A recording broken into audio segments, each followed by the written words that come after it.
of y'all on YouTube, and I think we got another maybe 10 or so on Rumble. So shout out to y'all. All right, so we're gonna play this this voice recording, right? Go ahead. I like that. Why?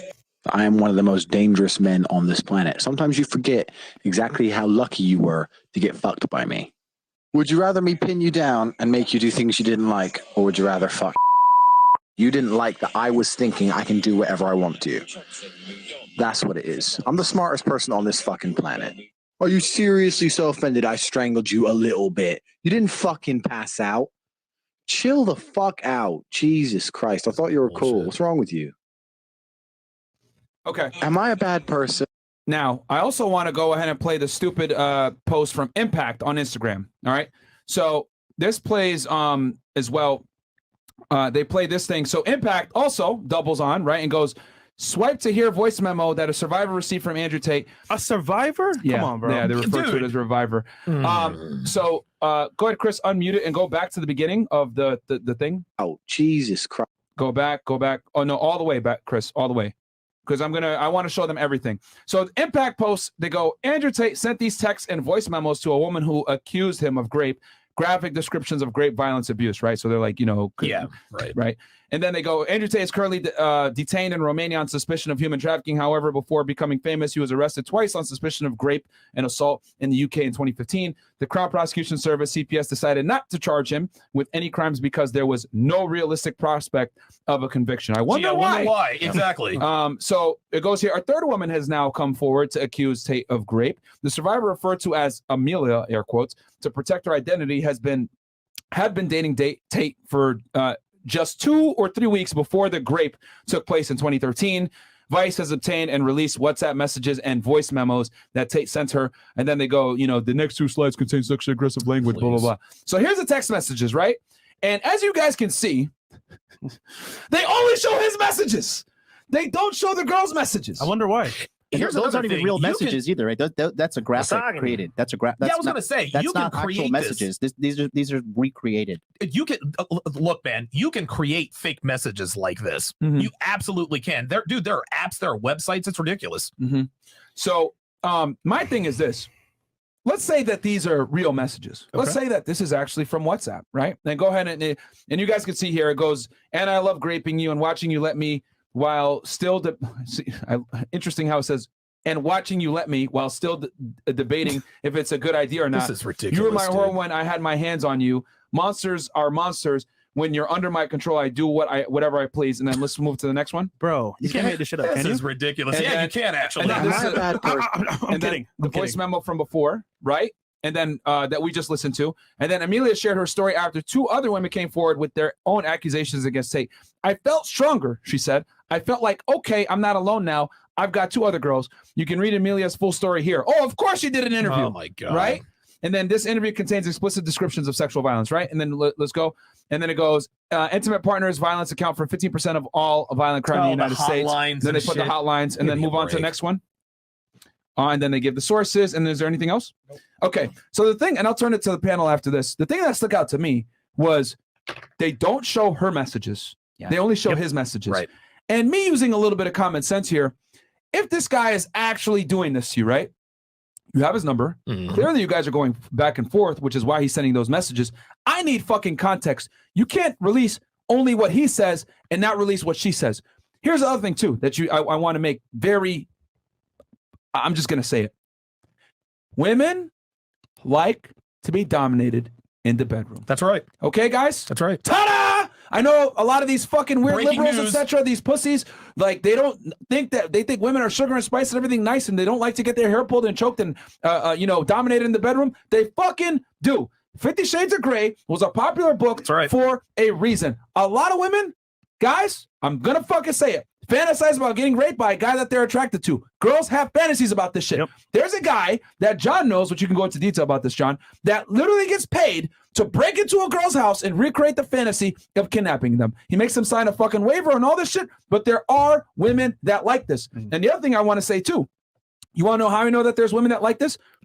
A video surfaced of Andrew slapping a girl in the bedroom, right? And everyone's like, oh my God, he beats women. The girl came out 2 times and said, yo, me and Andrew consent to this, or I consented to this. I like it. It turns me on, etc. So what this tells me is that the women that Andrew deals with, a lot of them probably like aggressive sex. Of course. Okay. Yeah.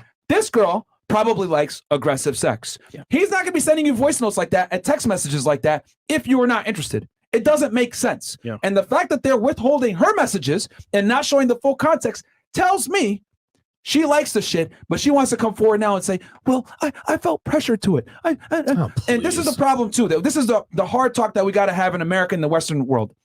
Regret is not rape. I'm going to say it one more time for y'all. Regret is not fucking rape. You cannot sit there and consent and then come back and say, oh my God, I felt bad about that. I'm going to withdraw consent. He actually raped me. Take some fucking accountability. If you have sex with someone and you regret it later, that's your fucking fault. Yeah. Okay? Women are equal. Okay? Women are liberated. Women are free. Freedom comes with what? Responsive fucking ability. I want to say something about that because Please, go ahead. I think that, like, obviously rape is a serious problem, right? It's not gone away. But at the same time, it's pretty common to the average person right now that that word is liberally being used. Yeah. And it's really taking away the seriousness of that word because it's getting used so much, right? And it's taking away from women who have actually been raped. Yes. It's kind of like now, like if you don't agree with something, like they immediately call you a racist, right? And that's kind of like taken away from the seriousness of like being called racist. Like everybody's a racist nowadays, you know, like because everybody is just using that word so liberally. And I just think like really this whole situation, it's just so slimy. Like what Vice is doing, they're really living up to that filthy media production company that they own. And you know, it's 44% owned by George Soros. Oh shit! Are you serious? Yeah. Damn. The Soros Fund, 44% owner in Vice Media. Holy fuck, dude. So, well, that explains a lot. Yeah, like what would be a conspiracy theorist or not, whatever the case may be. But I mean, you know, there are no coincidences, dude. This thing stinks of no integrity. But there's the bottom line is there's a lot of shitty people out there that just like want to watch the world burn, and they'll go along with this fucking witch hunt just for the sake of it. And you know, then this could happen to somebody else. This could happen to fucking, you know, Antonio Brown. This can happen to fucking Tom Brady. It could happen. It almost did. Yeah, you know what I'm saying. So I just think this whole liberally using the word I got raped, I got sexually assaulted. Again, I'm not taking away from the women who have had this happen to you because it does happen to women. Absolutely. But at the same time, there is a lot of social manipulation going on with these women because they're regretting a situation or they didn't like the way a guy made them feel. Yep. After the fact. There you go. After the fact. And they understand like, okay, society's on my side. I see these girls on Oprah. I see these girls on The View. Everybody's believing them. They're getting likes on social media. I think I could do this too. And like, we have witnessing that recently with the Amber Heard trial with Johnny Depp. 100%. Like, Amber Heard like literally shit in this man's bed and fucking attacked him and then set up the phone in the kitchen to try to film an altercation between them two that she was acting to make it look like Johnny was a bad guy. And it's just showing she got you found out. Yeah, and it's just showing the whole world like that was a massive red pilling case for the world, the Amber Heard thing. And he'd be in prison right now if it weren't for him recording those conversations. No, technology is a great equalizer. You know, thank God for having cameras around and all those things. But I just think like really this liberal use of the word rape is really troubling. You know, it's really, really troubling. I'll tell you this particular case in terms of, you know, woman after woman coming forward, you know, and regaling us with their harrowing stories of survival. This is very similar in that regard to the Deshaun Watson case, right? First, it was two women who said Deshaun Watson was sexually inappropriate. Within a week, it was like 22 women. This is what it comes down to. And this is what's really fucked up about modern women. Modern women, when they have sex with a person of status, it's almost as though they expect to get paid in some sort of way, whether it's money, status, clout, whatever the case may be. If they don't get what they think they deserve for having sex with a celebrity, that's when they go to the media and say, he e-pardoned me. Women, and this is funny because women all the time, well, we're not prostitutes, this, that, and the other. Okay, well then why all of a sudden time and time again. And all it takes is one woman, right? Yeah. So if one woman accuses a rapper or an athlete of rape, then all of a sudden every other one that fucked that rapper or athlete, oh yeah, he raped me too, and then yeah, he raped me too, and then they do hit pieces like this. Another woman comes forward with her harrowing story, and I agree with you. I had the same reaction with as you did when they said, the survivor came forward. We're like, survivor? Are you fucking serious? Yep. And the last thing I'll say is this: what you said about retroactively withdrawing consent, that's exactly what this is. Yeah. It happened to Deshaun Watson, and now it's happening to Andrew Tate. And one more thing. When you're a man of Andrew's status, you don't have to grape women. Andrew had, women lined up around the block just to get on his yacht, just to get in his Lambo. Why in the world does he need to have sex with women against their will when he's got a dozen other women who are willing to come to his compound and let him smash him out? It makes no sense. Thank you. So any sort of public e-part accusation regarding a rapper, athlete, a person of status, a lot of times it's an attention and a money grab. They feel at that point like they didn't get what they deserved after having sex with them. It's ridiculous. Andrew's 6'4". He's tall. He's rich. He's good looking. He dresses well. He has charisma. He knows how to talk. He doesn't need to rape anybody. No, he doesn't ever. So I spent at least 30 minutes playing that clip back and forth, right? Because we all know Andrew's voice pretty well. Yeah. Oh, yeah. Yes. I was like, okay, hold on a second here. Let me put an AI voice next to what it sounds like a real voice and see what happens. It's distorted. Yes. And Mo, you're a sound engineer, right? Tell me from your experience, does that sound like Andrew's voice from what you're hearing or no? Yo, your mic's not on, buddy. Mic's not on. Stupid. Yeah. Yeah. Sorry. Yeah. That actually does sound like somebody else. So. I will say that the voice recording is from a couple of years ago, so your voice is lighter earlier. Not only that, they over-exaggerated his accents, like masculinity, right? Yeah. It's like they over-exaggerated it, and some of the stuff he said is like, okay, what would Andrew Tate say? Let me just think of what it.